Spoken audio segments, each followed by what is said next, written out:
Haleluya, shalom. Puji syukur kiranya kita semua tetap dalam pemeliharaan Tuhan ya.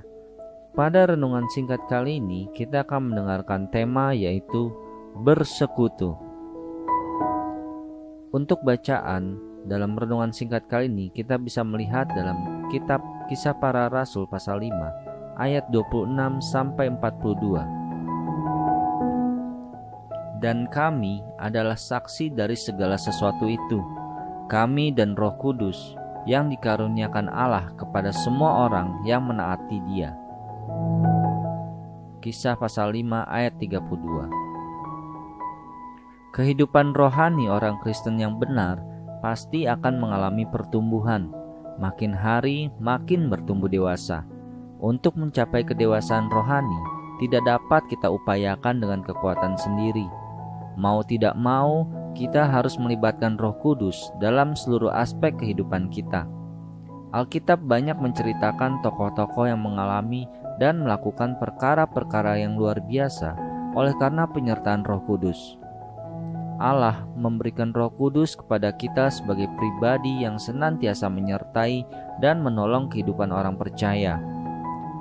Tuhan juga hendak memakai setiap kita dengan luar biasa sesuai dengan rencananya, asalkan kita mau membuka hati dan bersekutu dengan Roh Kudus. Namun masih banyak anak Tuhan yang tidak menyadari kehadiran Roh Kudus, bahkan tidak mengizinkan Roh Kudus masuk dalam kehidupannya. Jangankan bersekutu dengan Roh Kudus, kesadaran untuk bersekutu dengan Tuhan pun sudah tidak ada lagi. Maka tidaklah mengherankan bila mereka tidak pernah mengalami terobosan baru. Hidupnya biasa-biasa saja, monoton, jatuh bangun dalam dosa, dan tidak punya nilai lebih. Apabila kita ingin mendapatkan kasih karunia Allah dan berkemenangan dalam hidup, firman Tuhan mengajarkan agar kita membangun persekutuan dengan Roh Kudus. Tuhan ingin agar kita bersahabat dengan Roh Kudus. Menjadi sahabat berarti selalu berjalan bersama-sama dalam segala hal di setiap waktu, bukan hanya dalam hal-hal tertentu atau saat-saat tertentu saja. Selain itu, kita harus menjadikan Roh Kudus rekan sekerja. Artinya, kita melibatkan Roh Kudus dalam segala hal agar Ia menuntun dan menolong kita dalam mengambil setiap keputusan, baik bagi diri kita sendiri maupun di dalam pekerjaan dan pelayanan kita.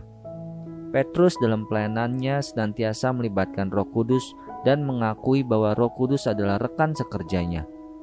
Tanpa penyertaan Roh Kudus, Petrus tidak akan memiliki keberanian saat dihadapkan pada mahkamah agama.